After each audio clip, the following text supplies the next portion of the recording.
Plagens about what Ray Farmer is and what he's doing.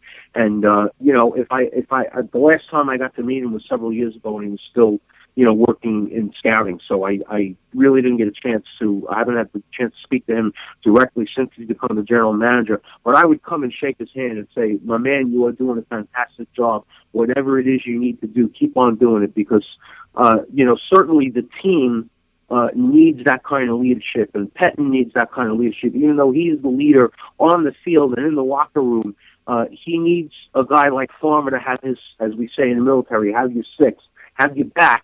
He needs Farmer to have his back to do the right thing administratively and personnel-wise, because he can't make all the personnel decisions himself. For sure. Hey, last question about the Browns real quick before I wrap up talking about these playoffs. What do you think? Just your gut. You've been around the league a long time. You've seen a lot of things. Josh Gordon, Johnny Manziel, obviously two important decisions on what way the Browns are going to go. Just what way do you think? Obviously, we don't have any control over anything. How do you see those two playing out? Do you see both coming back? Do you see neither coming back with the Browns? Do you see what do you see the future as far as those two coming forward with the Browns?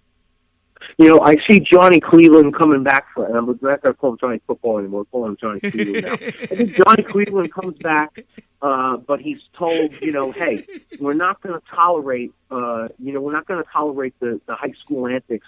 You're not in high school anymore, and you're an adult. Start acting like one. And I think Josh understands that, he doesn't really have much more goodwill left with the city of Cleveland and, with what he's been through. And he knows that he, has to look in the mirror every day and be the one to say, hey, I messed up. I made a mistake. I understand that I need help. I'm getting help. And I want to be the best person I could possibly be. I want to be a role model for my team and a leader in my community. And as long as he continues to say that for himself, they'll both stay in orange and brown. And, they will be successful, at least in the short term. If he has another relapse, and again, people like to talk about, drug addiction. It's an addiction. It's an addiction. It's a disease. It's not a behavior. It's a disease. And listen, I grew up with guys. Some of them are some of them are in the ground now in a box. A couple of them are walking dead. They belong in a box. It's one of the reasons why I'm much more choosy now about who I work with in my advancing age. I don't work with fools and idiots. I work with people like you, J-Rock, who are respectable and who work hard and who know what it's all about to be in this business, and what an honor and a distinction it is to be able to have, a following, people who listen to you on the radio and respect what you have to say. And I think Josh has to do the same thing. He has to say, I'm an NFL player. I have to act like one. And Charles Barkley used to say, don't call me a role model. Well, guess what? You are, whether you want to be or not. I agree. I say that all the time. And Ray Farmer said something similar to wrap up what he was saying here when he was asked about, what can you do about guys? They have their own lives and they have the freedom to do things. You can't micromanage guys. He really was pretty open about it. He said, if you're a public figure, you have to understand that I'm in the public. That doesn't mean that I can't go golf, go sit on the beach, go do whatever I do in my time. But you always have to know that you're in the public eye. You have to think about especially when you're the quarterback of an NFL team. You just have to think about circumstances and relevance and say what you will about Tom Brady, but the worst thing the paparazzi catches him doing is walking with his woman in and out of their apartment. Every once in a while, they'll catch him on a beach somewhere or whatever, because when he does want to, do you really think that Tom Brady studies a lot, so I do have no doubt that he isn't necessarily a party animal, but do you think that him and his supermodel wife aren't out there doing things in the public or out there enjoying their lives? They are, but he makes sure that everything that can be photographed, everything that can be documented is up, and if it's the night before a big weekend or something, he's smart enough to know that even though I have the right to go out and do this, it's my right to go out and party tonight. I'm a free guy, but how is it going to look to my friends and my teammates and the people that I'm accountable to? B, how is it going to look to the fans? And if you want to say, well, I don't care, I'm allowed to do what I want, you are. But you're not going to do it on my team, because that is not an effective way to be a leader and an NFL quarterback. And whether it's him or anybody else, they have to keep that in mind. You have the right to do anything you want. You're allowed to do all those fun things that come with being a kid and having money. But if you don't use your brain, then you won't have that opportunity for very long, because perception is reality, whether you like it or not. And, just a real quick story before we get in. This is 30 seconds before we get into finishing up wrapping up the playoffs.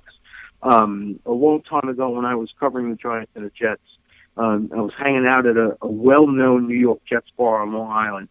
And I won't mention the player's name. I'm just going to mention the position. All right, this was a tight end.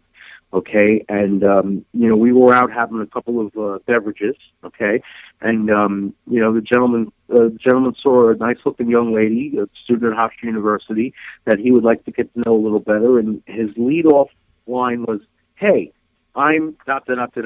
I play for the New York Jets." And the girl obviously had a head on her shoulders, because she just looked at him and said, "So?"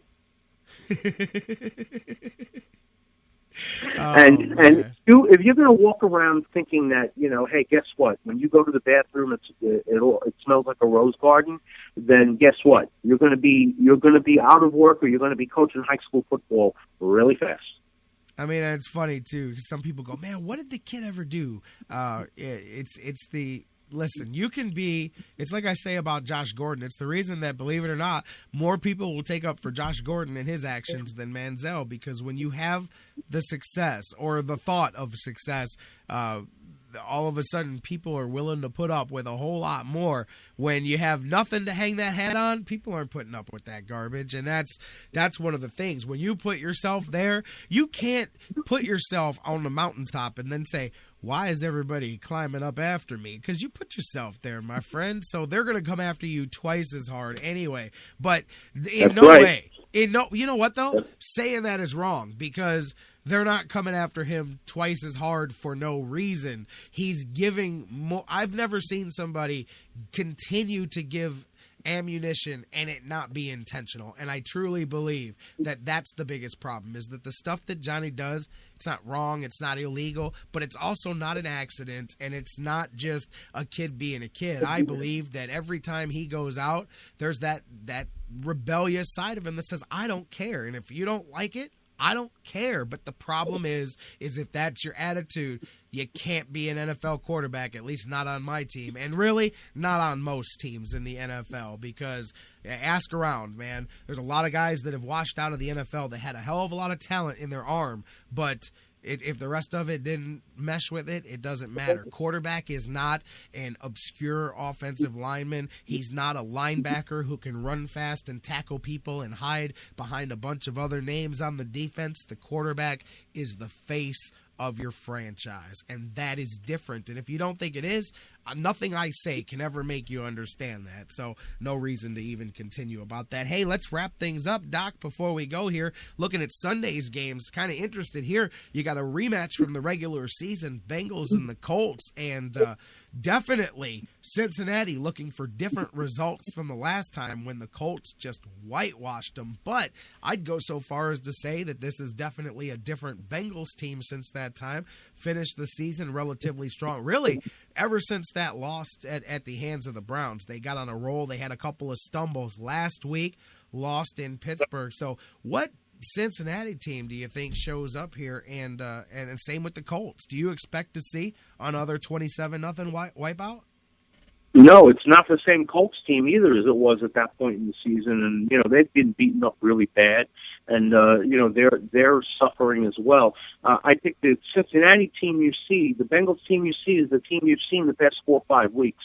They're not perfect, but they're getting better all the time, and I think Coach Pagano and the boys are going to be on the golf course early. They could be on those vacation cruises before the end of January. Wow. You're calling the Bengals to take this one, huh? It's going to be very close, but, I think Lewis, as a coach, And I've met him, and I've shaken his hand, and I've spent 10 minutes with him, talking coaching when he was speaking to a bunch of high school coaches in the New York City area. And I think that he is a little better prepared for this postseason than Pagano is. I don't think that some of the guys that the Colts have gotten in the last two off-season cycles have really matured the way they want them to. There was a kid that was there 3 years ago who spent the preseason with the Colts and wound up to the CFL. If they had done a little work on working with their receivers a little more in the preseason, maybe they would run some better routes. And it's not to say that they have no talent. They do have talent, but they don't have a full understanding of the route running yet. Luck cannot be forced to hold the ball for 5, 6, 7 seconds. It has to be a 3-step drop, no more than 4 seconds to get rid of the ball. If you make him scramble around back there, he's going to throw an interception, he's going to give up a sack, or there's going to be intentional grounding. And you really, really want to watch that. You really don't want too many of those in the game against the Bengals. Yeah, I thought the Bengals were peaking coming into the playoffs till they kind of stumbled a bit last week with that one in Pittsburgh. I'll be interested to see what that defense can do because if they attack, as we've seen, I love Andrew Luck. He was my fantasy quarterback this year. Got nearly 5,000 yards, 40 touchdowns, won me a couple of games here, won me this nifty consolation bracket ring I got here sitting. But anyways, but he can throw some turnovers. He can throw some interceptions. He definitely can be pushed into some stuff. You give him time, he'll pick you apart, though. I think that's going to be a good one to see. And then, of course, you got the Lions and the Cowboys wrapping it up this weekend. What do you think? Ndamukong Suh suspended here for the first game of the playoffs. A lot of people debating whether there was intent, whether he was punished for prior actions and his reputation, of course, accused of stepping on Aaron Rodgers there. What do you think? Should he have been suspended? And then, how much is that going to well, it's going to hurt him, obviously, but how much is that going to change defensively the attack of the Lions here? Yeah, it's definitely going to be a difference maker. And, I want to say that maybe he was, I do want to say that it was definitely deserved, and I don't think he's being punished, for previous actions, but I will say that they do notice that he's gotten in trouble before, and I think maybe it should have been something last year. I think maybe it should have been something that, would take effect next year and not in the playoffs. I really don't think that unless it was a criminal action, unless he knifed somebody in an alleyway somewhere or he took a table and smashed somebody in the head, I don't think he should miss the playoff game. Then again, I'm not a fan of the Dallas Cowboys. I never have been growing up in the Bronx and being a New York Giant fan. I will never, ever, ever like the Cowboys. In fact, my wife got mad at me on Christmas Eve. On Christmas Day, we were on our way to a dinner, and I saw a female Cowboys fan in the Walgreens. We were stopping to get some cookies to bring my friend and his wife for inviting us to Christmas Day dinner. And she said, on Christmas, you can't leave Cowboy fans alone. And, I was letting her know that, that her team was made up of convicts and I was saying all kinds of nasty things without using the bad words. And my wife said, shame on you. You need to pray now. When we go to synagogue on Saturday morning, you need to pray just twice as hard.